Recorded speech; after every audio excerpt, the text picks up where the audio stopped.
So we're going to be talking about factoring in this video. It comes from the chapter 6 Tyler Wallace textbook, but this could be used for anybody in any class. The key concept is factoring. We're going to talk about the greatest common factor, grouping, trinomials when the leading coefficient is 1. So the leading coefficient is a. We'll discuss that shortly. And then what happens when a is not 1. We're also going to discuss factoring special products and then solving by factoring. So why does factoring matter? It's the opposite of multiplying polynomials. There are benefits to factored polynomials. It's easier to solve equations. It helps us to understand the behavior of graphs.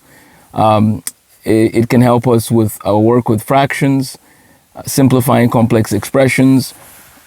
By the way, when you factor, you're able to simplify something and make it more useful. Now, there are times where you need to unfactor things. And when it comes to factoring, you might remember learning about prime numbers and prime factorization. Those are useful for finding the lowest common multiple, which is useful for adding fractions of unlike denominators. So prime numbers are so important because you will begin to notice that polynomials can actually be in a state called a prime, where they're prime also, and they can't be broken down any further. Strong factoring skills are essential for success in algebra, and that's because they provide the foundation for the next layers, which will involve rational expressions and even when you get to quadratics. Multiplication versus factoring. So you have forward 4x squared into 2x squared minus 3x plus 8. When you distribute the 4x squared, you get 8x to the 4th minus 12x to the 3rd plus 32x. Plus 32x squared. That should be a squared there. Sorry, I don't have my marker. But you basically have 4x squared times 8 will give you that 32x squared. And then backward, you would be able to then remove the common factor, which is 4x squared. So you'll be able to take that out and then you get it back to what it needs to be. So again, that should be 32x squared. My apologies. So the first thing here is the greatest common factor. So we're going to find the greatest common factor of a polynomial and factor it out. So when we're dealing with the GCF, 15, 24, and 27, they all have a factor of 3 that is common, so we can take that out. Now notice that arithmetic and pre-algebra will help us be more effective in algebra. The greatest common factor with variables, similar idea. What we want to do is basically take out the number part, the constant part that they all share, which in this case is 6. And then we deal with the variables part, right? So what is the lowest variable? What is the lowest power of the variable? In this case, when you look at x, we have x to the 4th, we have x squared, and we have x to the 3rd. X squared is the lowest number. So we take x squared out as the greatest common factor for the x part. And then for y, we have y to the 2nd, y to the 4th, and then we have a y by itself. That tells us that we can take out just y. And then there's no z that is common for all three. So there's no z that is taken out. So the answer will be 6x squared y. The GCF method. So we identify the GCF of all terms, and then we place the GCF in front of the parentheses, and then we divide each term by the GCF. What's left goes inside the parentheses. So that's how we're able to simplify these problems. Another example here, we have 25x to the 4th minus 15x to the 3rd plus 20x squared. We know that 5 is common in all of these. Again, even just knowing our divisibility rules helps with this.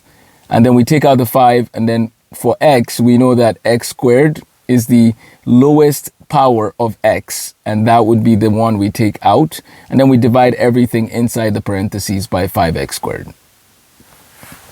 Okay, so the first recorded algorithm for finding the greatest common factor comes from Euclid. Euclid is the one, when we talk about prime numbers, is the one that we attributed to. Euclid is a very interesting guy.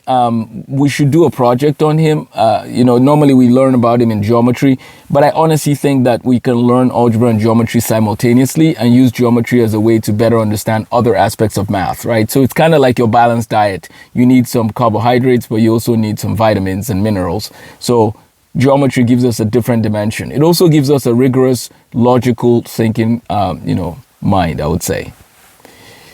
Okay, grouping. So we factor polynomials with 4 terms by grouping. That's what's going on in this part of the chapter. So we group the first 2 terms and the last 2 terms. We factor the GCF from each group, and then we factor out the common binomial, and we check our answer by multiplying. So when we have 4 terms, we ask ourselves, what do the first 2 terms have in common? And what do the second 2 terms have in common? In this case, xy plus 3y, they have a y in common, so we take that out. And then the 2x plus 6, they have a 2 in common, we take that out. Notice that the y plus 2 can then be put together in one parenthesis. The other way you can think of it is you can actually look at the x plus 3. That comes out first. You put that up in front, and then you put the y plus 2. Trinomials when a is equal to 1. These are, I call them the more straightforward version of factoring polynomials. You basically are looking for 2 numbers that multiply to give c and add to give b. And so those 2 numbers are, in the case of x squared plus 7x plus 12, those 2 numbers are 3 and 4. And so notice that once you know what those 2 numbers are, you just put it as x plus 3, x plus 4. X squared minus 2x minus 15. What 2 numbers multiply to give negative 15 and add to give negative 2? You can see that we put the different sets of numbers, 1 and negative 15, negative 1 and 15, 3 and negative 5, negative 3 and 5, right? Those are the different sets, and then you pick the one that fits what we want. They have to add to give negative 2. So those 2 numbers would be 3 and negative 5. What about when a is not equal to 1? Well, that's something that makes things very interesting at this point. So we still use the AC method, as I mentioned earlier. What 2 numbers multiply to give AC and add to give B? So we want to find those 2 numbers, and then we're going to factor by grouping. So that's the difference. So notice we learned how to factor by grouping. Well, first we learned GCF, then we learned how to factor by grouping, then we learned how to solve or to factor polynomials with the leading coefficient of 1. So in this case, 3x squared plus 10x plus 8, the first thing you want to do is to make sure there's nothing that can be taken out from all 3 terms, because if that can be done, then you're actually in a pretty good place. You don't have to go through these steps. Nothing wrong with these steps. I think they're beautiful. I love factoring polynomials. But what I'm trying to get at is you don't want to do more than you need to in math when you don't need to do the thing. Like why would we go through a longer process when there might be a more realistic or efficient way, right? That's part of what mathematicians do. That somebody once said, an Oxford math professor once said, or instructor once said, that mathematicians are lazy. Like, you don't want to waste time on things you don't need to waste time on, right? So that's part of learning how to think like a mathematician. So we find the 2 numbers that multiply to give 24, and they add to give 10, right? So we basically try out different numbers. We could do that, but in this case, we say 4 and 6, right? So if it's 4 and 6, we rewrite the problem as 3x squared plus 4x plus 6x plus 8. We take out from the 3x squared plus 4x part, we take out an x, and then from the 6x plus 8, we take a 2 out, right? So then you see how the answer becomes 3x plus 4 into x plus 2. Now, the interesting thing to note is that as you're taking these, like what you learned earlier, as you're taking the concepts from earlier, you're applying them right now. That's the nature of mathematics. Math builds. That's the nature of mathematics. Okay, this section of special products is going to have a separate video with more details, but let me just show you some cool things here. With special products, we basically have something called the difference of 2 squares. We have something called the perfect square trinomial, and that's what's going on here. So you see there's a unique pattern. A squared minus b squared will become a plus b, a minus b. So that's what the difference of two squares is about. And you can see examples here. Knowing your squares is helpful. Knowing your cubes is helpful. We should know our squares all the way to 12. We should know our cubes probably all the way to 6 or 7. You could know them all the way to 12. Why not? That makes sense. But I'm just saying in general, people should know their cubes as well. And then they should know their squares.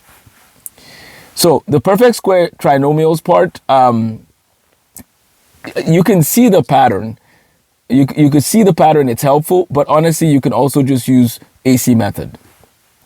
Okay, and then for the factoring strategy, this is just showing you that it's best sometimes to factor out the GCF. That's the best way to go around doing things. That's what I mentioned earlier. Sometimes it's best to just factor that out and then see how many terms you have. If you have 2 terms, then you look for difference of 2 squares. If you have 3 terms, check for perfect square trinomial, then factor the trinomial. If you have 4 terms, then you factor by grouping. But always check your work by multiplying things out to see if it gives you the original thing you started with. So we can factor out the GCF. We can count the terms. We can see if there's a difference of 2 squares. We can see if there's just a factoring trinomial situation. We can see if it's 4 terms and if we can factor by grouping. And then we always check our answer. So lastly, once you know how to factor, the next thing you need to do then is to basically recognize that the answer when you factor A times B is equal to 0 in an equation set up like this, which means that A is equal to 0 or B is equal to 0. So for example, imagine you factor a polynomial and it becomes x minus 3x plus 5 is equal to 0. Then you have to set x minus 3 is equal to 0 and solve for x, and x plus 5 is equal to 0 and solve for x. So basically the idea is now you know what values that if you were to plug them back into the original problem would give you 0. So this is called the zero product property. We're going to do a deeper dive into the second half of this chapter, but I just wanted to give us an overview in this video. So steps for factoring: move all terms to one side when there's an equation. So an equation would be where there's an equal sign involved. We factor completely, we set each factor equal to 0, and then we solve each equation.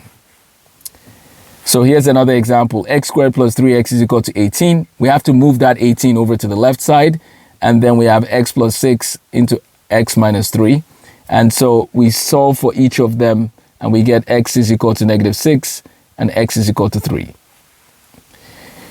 So those are different strategies for tackling factoring. Again, this is applicable to any algebra student anywhere in the world. So feel free to share the video with others. Here are some thoughts as we wrap up. We need to work through practice problems, show all our work, and don't give up. Factoring takes practice. We need strong factoring skills. By the way, look at this board. He made a mistake in his work. So do you see his mistake? Go ahead and work out what the answer should be, and then send me your thoughts. What should have happened right in the beginning of this problem? Show me any mistakes you see there as an activity. Okay, so that brings us to the end of chapter 6 in this particular module, which is on factoring. But again, it's applicable to anyone in any algebra class anywhere in the world. Thanks for watching. Take care and have a blessed day.